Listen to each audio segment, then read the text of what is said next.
el afectado, donde tiene el párpado un poquito como caído, el ojo mucho más hacia adentro, parece mucho más pequeño, y aparte tiene una miosis, ¿vale? La pupila es más pequeña que en el otro lado. Y luego tenemos el síndrome pseudobulbar, que es una facies inexpresiva, que suelen tener crisis de llanto y de risa sin ningún motivo, y la boca entreabierta que deja caer la saliva, ¿vale? Que sería la que tenemos abajo. Entonces, tenemos otras 4 caras de enfermedades típicas. Entonces tendríamos la distrofia muscular, donde veremos una facies miopática, ¿vale? Inexpresiva, no tiene ninguna expresión, no mueve los músculos. Entonces tiene los surcos faciales borrados, los labios voluminosos, con el labio de tapir, ¿vale? El labio de tapir es cuando el labio superior sobresale del inferior. O sea, es como un labio superior que sale.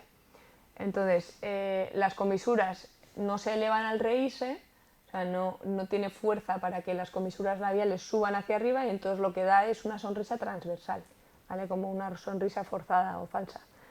Entonces, estos pacientes tampoco pueden silbar ni pronunciar correctamente letras labiales, ¿vale? Luego está la facies de la hemorragia cerebral, que sería obviamente un enfermo que estaría en coma con hemiplegia asociada, y la mejilla del lado afectado se suele abultar cuando respira, ¿vale? Es como si fumara, el fumador de pipa se llama, es como si hiciera, cuando imitamos lo que hace el caballo, por ejemplo, pues hace eso, ¿vale? Y luego también tiene la desviación de la cabeza y mirada. Tenemos la facies de la encefalitis, que obviamente es un paciente somnoliento y estuporoso, que abre los ojos en forma de sorpresa. De repente abre los ojos un montón y parece que está muy consciente y vigil, pero no es así. Y por último tenemos la cara o la facies del tétanos, ¿vale? Que se llama también máscara tetánica.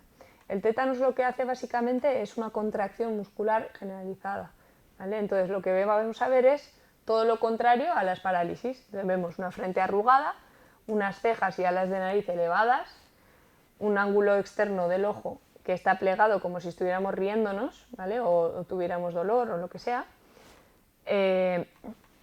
Y en la parte de abajo lo que vamos a ver es una sonrisa sardónica, que se le llama, que es una contracción de todos los músculos y entonces hace como una risa así de maléfico.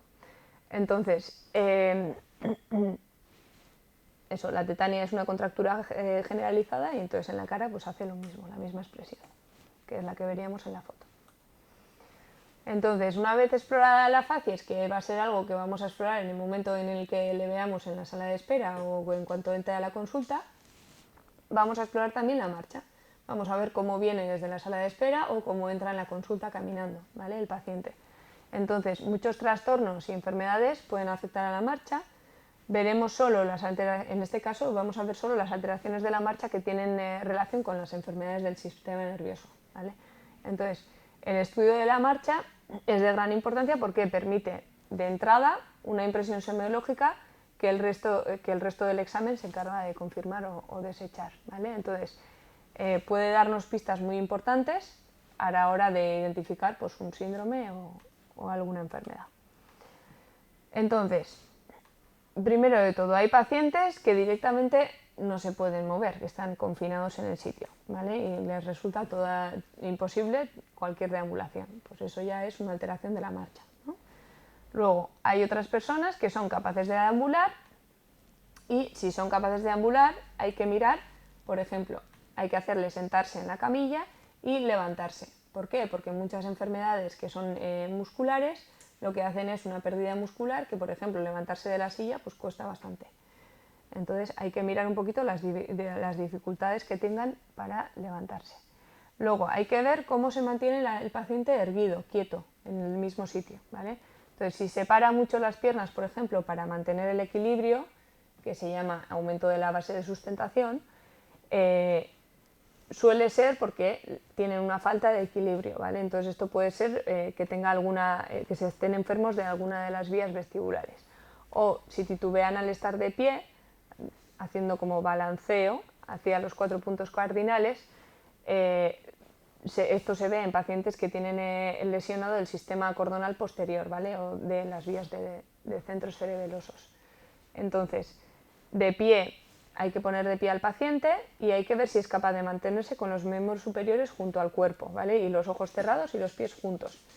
Entonces, si tiene tendencia a caer con los ojos cerrados, decimos que la maniobra de Romberg, que es esta que hemos dicho, es positiva, ¿vale? Suele ser positiva en los pacientes con enfermedades vestibulares, o sea, con un vértigo. Luego, una vez que veamos que erguido y quieto se mantiene bien, lo que hay que hacer es hacerle caminar con los ojos abiertos, ¿vale? Entonces, algunos pocos lo harán correctamente y otros, en cambio, pues mostrarán una serie de alteraciones que tienen un interés semiológico. Por ejemplo, los hemipléjicos, pues solo un miembro inferior es útil, entonces el otro presenta alteraciones y dificultades de la marcha. Los parapléjicos, en cambio, pues tienen dificultades en la marcha por trastornos en ambos miembros inferiores. Los cerebelosos no podrán caminar en línea recta, sino que irán en zigzag, ¿vale? Caminarán de lado a lado. Luego habrá pacientes que para caminar tengan que elevar la pierna y el pie que se encuentra algo caído o paralizado, para que no choque con el suelo. Es como un paso de buceador, ¿vale? Cuando llevan las aletas y caminan así como levantando el pie mucho. Entonces son pacientes con parálisis del nervio ciático popliteo externo y tienen estepaje, se llama así, marcha en estepaje.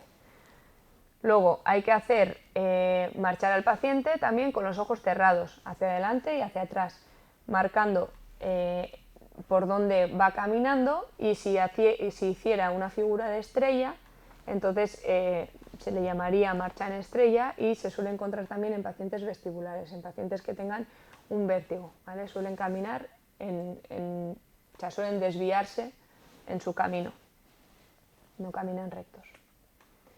Entonces vamos a ver distintos tipos de marcha, ¿vale?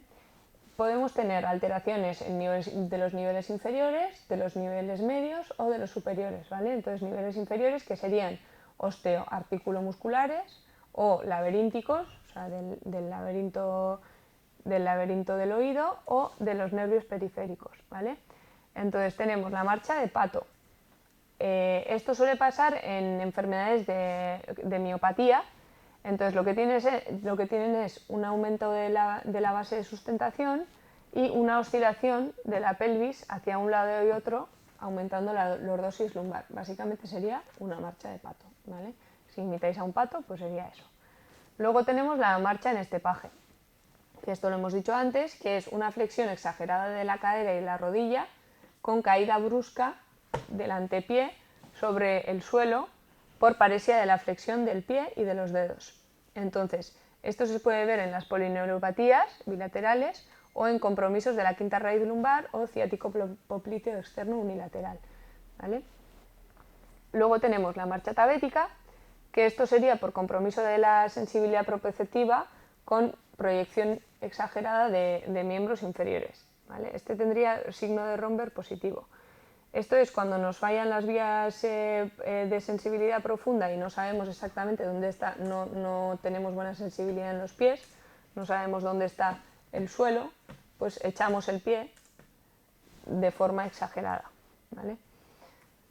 Luego tenemos la marcha en estrella, que hemos dicho que es característica del síndrome vestibular o del vértigo y que es cuando el paciente se va desviando hacia un lado del otro y camina, pues dibuja una forma de estrella al caminar, ¿vale?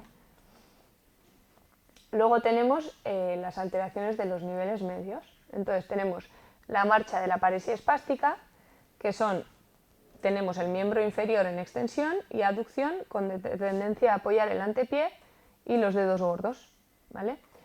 Luego tenemos la marcha del hemipléjico, que sería la extensión de la pierna sobre el muslo y circunducción de la pierna con tendencia a apoyar el antepié manteniendo el miembro superior flexionado y aducido, que se llama marcha en hoz o segador, que básicamente, así suena un poco tal, pero básicamente sería el paciente que tiene el brazo flexionado, la pierna extendida y lo que hace es caminar así, ¿vale? Hace giro de toda la pierna para apoyarlo adelante, ¿vale? Que esa sería la marcha del hemipléjico. Luego tenemos la marcha del parkinsoniano, que esto es una marcha con una dificultad en el inicio de la marcha, con aumento de la base de sustentación porque tienen poco equilibrio, dan pasos muy cortitos y tienen dificultad para despegar los pies del suelo, van arrastrando los pies, ¿vale? Entonces, también tienen pérdida de los movimientos de balanceo de los miembros superiores y tendencia a la actitud en flexión. O sea, lo que hacen es básicamente tener los brazos quietitos al lado del cuerpo, se ponen un poquito hacia adelante y dan pasitos pequeños. Y caminan así, arrastrando los pies y hacia adelante. Luego tenemos la marcha distónica, que sería un aumento de la flexión de la cadera y extensión y aducción del pie, ¿vale? Y luego tendríamos por último la marcha táxica cerebelosa, que eso sería un aumento de la base de sustentación. Como hemos dicho, el cerebelo también tiene función de equilibrio, entonces aumento de la base de sustentación, asinergia en miembros inferiores y tronco, y torpeza con dificultad de modificar el ritmo y dirección, con o sin tendencia a que se caiga hacia un lado o el otro, ¿vale? Y por último tenemos las alteraciones de los niveles superiores, que entonces teníamos una marcha apráxica, que es una dificultad o retraso en su iniciación, dificultad para despegar el pie del suelo, inseguridad en los giros, dificultad motora sin déficit piramidal, extrapiramidal o cerebeloso notorio. Se suele asociar a la hidrocefalia normotensiva, ¿vale? Y luego tenemos por último la marcha histérica, que sería alteración en la iniciación y curso del movimiento, imprevisibles y con estereotopía y rareza, o sea, caminan raro. Entonces, vamos a seguir con los pares craneales, ¿vale? Antes hemos visto las vías que van desde el cerebro hasta las extremidades,